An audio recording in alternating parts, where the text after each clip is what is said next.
যদি বলেন তাহলে বলবো হ্যাঁ, ভক্তের জন্য ভগবান কাঁদে। যদি বলেন যে সকলে তো ত্যাগের কথা বলে, কতটুকু ত্যাগ করলে প্রভুকে পাওয়া যাবে? গৌরাঙ্গ মহাপ্রভুর লীলায় সনাতন গোস্বামীকে দিয়ে বুঝিয়ে দিলেন, রাজার ছেলে ছিল, সকল কিছু ত্যাগ করেছিল একটি প্রশ্নের উপরে ভিত্তি করে, আমি কার, কে আমার, কোথায় থেকে এসেছি, কোথায় যাব। এই ছোট্ট দুটি প্রশ্নের জন্য তিনি সকল কিছু ত্যাগ করে গৌরাঙ্গ মহাপ্রভুর কাছে গিয়েছিলেন একটি কম্বল নিয়ে। গৌরাঙ্গ মহাপ্রভু বললেন যে সনাতন গোস্বামী, সকল কিছু ত্যাগ করেছো, কম্বলের মায়াটা ছাড়তে পারোনি। সনাতন গোস্বামী কম্বলটা একটি ভিখারিকে দিয়ে দিলেন আর বললেন যে এবার পরিপূর্ণ হয়েছে। তাহলে কতটা ত্যাগ করলে প্রভুকে পাওয়া যায় একবার চিন্তা করুন। সকল কিছু ত্যাগ করলে গোবিন্দকে পাওয়া যায়। তিল পরিমাণ মনোবাসনা যদি ভিতরে থাকে, গোবিন্দকে পাওয়া কোনোদিন সম্ভব নয়। এটা যাবে না, ফ্যান আছে, ফ্যান আছে।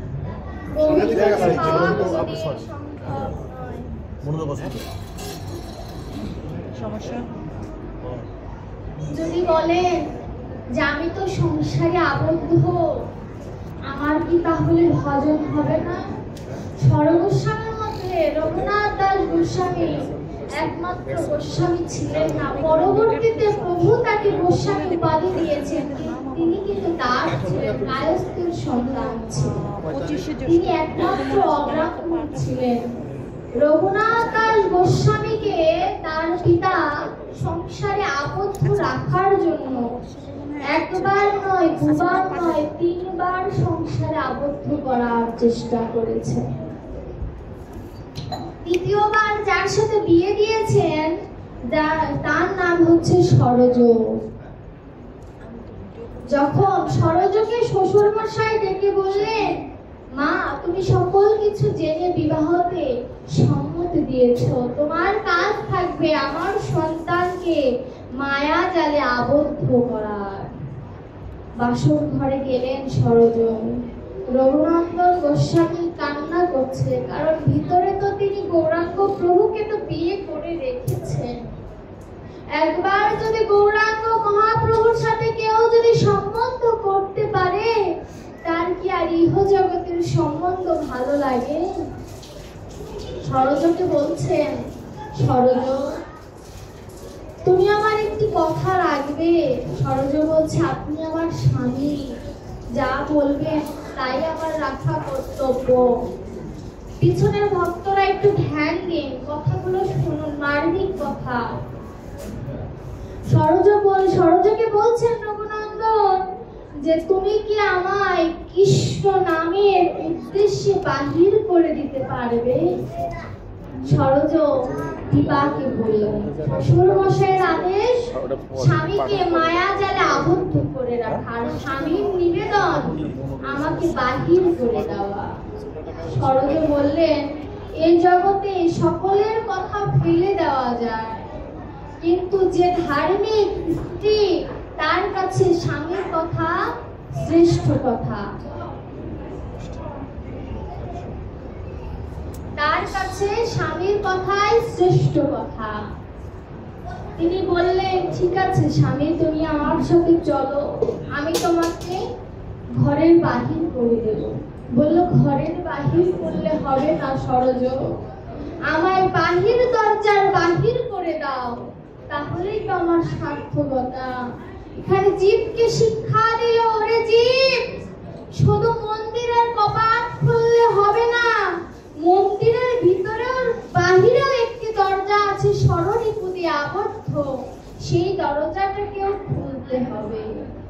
রঘুনন্দন যখন বাহির দরজার বাহির হয়ে গেলেন, সরজ তখন হাত জোড় করে বলছে, স্বামী তোমার কাছে আমার একটি নিবেদন, আমি এখনো তোমার স্পর্শ বা ভালোবাসা পাইনি, তুমি হয়তো আমায় মনেও রাখবে না, কিন্তু তোমার সাথে আমার অগ্নি সাক্ষী করে বিবাহ হয়েছে স্বামী।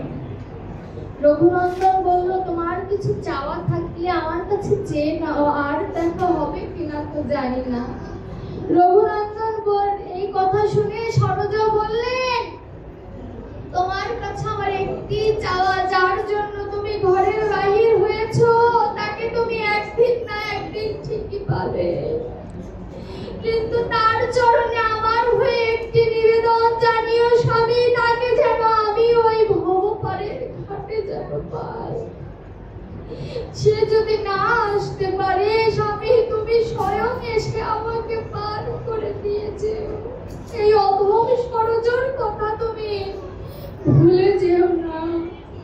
আমি তো সরোজ হতে পারিনি, আমার ভক্তের কাছে নিবেদন, হে ভক্তগণ, আমি অধম এমন কোনো কর্ম করিনি যে আপনাদের চরণ ধুলা পাবো, কিন্তু আপনাদের কাছে নিবেদন, আপনারা হরি কথা আস্বাদন করছে, আপনারা হয়তো গোবিন্দকে একদিন না একদিন ঠিকই পাবেন, সেদিন এই অধমের কথা ভুলে যাবেন না।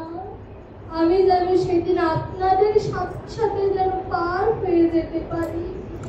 আপনারা আমার হয়ে গোবিন্দের কাছে প্রার্থনা করবেন যেন আমাকেও সে তার নৌকায় তুলে নেয়, এইটুকু নিবেদন আপনাদের সকলের চরণে। এমন কোন কর্ম করিনি প্রভু, তোমায় আমি পাবো, সেদিন ভক্তের কথা শুনে আমায় একটু গ্রহণ করো। এই মন্দিরে তোমাকে বসানোর কথা ছিল প্রভু, কিন্তু মায়া জালে আবদ্ধ থেকে কবে যেন তোমার কাছ থেকে ছন্ন ছাড়া হয়ে গেছি। বাল্যকাল গেল কত রঙ্গ কত কিছুতে, কৈশোরকাল যাচ্ছে, অনেকের অতিবাহিত হয়ে গেছে, কারণ প্রগণ্ডকাল চলে, কিন্তু ভগবান তুমি বলেছো কোনো ভক্ত যদি শেষের সময়ও একবার আমায় স্মরণ করে তাকে তুমি দর্শন দাও। হে প্রভু, আমি শেষের সময়ও তোমার নাম দিতে পারবো কিনা জানি না, কখন আয়ুবেলা চলে যায় বলা তো যায় না। আজ এখানে বসে ভাগবত আস্বাদন করাচ্ছি, কাল তো নাও থাকতে পারি, আর যদি সময় না পাই। প্রভু তুমি এই অধমকে তোমার চরণে আশ্রয় দিও, তোমারই তো সন্তান, আনন্দ ব্রহ্ম, তুমি আনন্দময় ব্রহ্ম, তোমারই তো সন্তান। প্রভু তুমি আমায় কৃপা করে গ্রহণ করো, আরো যদি কৃপা করে গ্রহণ না করো প্রভু, তোমার চরণে আরেকটি নিবেদন আমার, এমন কৃষ্ণ ভক্ত মায়ের গর্ভে আমায় জন্ম দিও, যেন ভক্ত সঙ্গ করার মতো সৌভাগ্য আমার হয়। বাবা, যে কোনো মায়ের গর্ভে জন্ম নিলে তার ব্যাস আসনে বসার মতো ভাগ্য হয় না। আপনাদের কাছে আমার একটি নিবেদন, আমি যেন এমন একটি কৃষ্ণ মা মায়ের গর্ভে যেন জন্ম নিতে পারি, যে আমাকে কৃষ্ণ কথা শেখাবে, যে আমাকে কৃষ্ণ নামের প্রতীক বানাবে। বাবা, অনেক কষ্টে অনেক কিছু স্যাক্রিফাইস করে এখানে দাঁড়িয়েছি, আপনাদের সকলের কাছে আমার নিবেদন, আমার মায়ের জন্য আশীর্বাদ। আজ আমার মা ছিল বলেই হয়তো এখানে আমি আছি। শুধু আমি নয়, প্রভু শিক্ষা দিয়েছে যে অরিজিৎ, ভালো যদি বাসতে হয় তবে মাকে সবার আগে ভালোবাসো। যার মা নেই, যার বাবা নেই, সেই বোঝে যে মা বাবা হারানোর কতটা কষ্ট। গৌরাঙ্গ মহাপ্রভু নিজে অনুধাবন করেছেন। ভগবান শ্রীকৃষ্ণ নন্দরাজার পাদুকা মাথায় নিয়ে জীবকে শিখিয়ে দিয়েছে যে বাবাকে মাথায় রাখো। কখন কে চলে যায় বলা তো যায় না। মা বাবার কাছে যদি কোনো অপরাধ থাকে, সেই সন্তান কখনো ভগবানের আপনজন হতে পারে না। যত বড় বড় ভক্তই বলুন, প্রহ্লাদ মহারাজ বলুন, ধ্রুব বলুন, সকলে তরুণী বলুন, সকলে মায়ের জন্য ভগবানের চরণ পেয়েছে। যে কত ভূমিকা। মাকে সম্মান করতে জানতে হয়। আজ যে আমাদের যে স্বর্গীয় গণেশ চন্দ্র শীল, হয়তো কারোর মা বাবা, কারোর হয়তো দাদু, তিনি আমাদের ছেড়ে চলে গিয়েছে। তিনি শুধু চলে যাননি, তিনি আমাদেরকে বলে গেলেন যে আমি তো চলে গেছি, কাল তোমার পালা, প্রস্তুত হও। দেখবেন কসাইখানায় যখন একটি ছাগলকে ঝুলিয়ে কাটে, আরেকটি ছাগল কিন্তু পাশে বসে ঘাস চিবোয়, তাই না? আমার দশা তাই হয়েছে। ওই ছাগল যদি বসতো যে এরপরে তার পালা, সে কি আর সুখে সেই ঘাস চিবোতে পারতো? আমি তো বুঝতে পারছি যে আজ না হোক কাল আমাকে চলে যেতে হবে, কিন্তু এই ছাগলের মতো আমার দশা হয়েছে, মায়া জালে আবদ্ধ রয়েছে। কিন্তু ভগবানকে একটু বলবো যে হে গোবিন্দ, হে প্রাণবন্ধু, আমার তো দেওয়ার মতো কিছু নেই, এই দেহটাও তোমার দেওয়া, তোমায় আমি কি দেব? কিন্তু হ্যাঁ, দেওয়ার মতো একটি জিনিস আছে, আমার মনটা তুমি কৃপা করে পূরণ করো। তুমি যদি আমার মনটাকে যদি একবার গ্রহণ করো, আজ না হয় কাল আমায় ঠিকই উদ্ধার করবে। প্রভু জানো, তোমার পূজার মধ্যে আমি তুলসী পত্রের সাথে তিল দিয়েছি, কেন জানো? যাতে তিলে তিলে আমার কথা তোমার মনে পড়ে।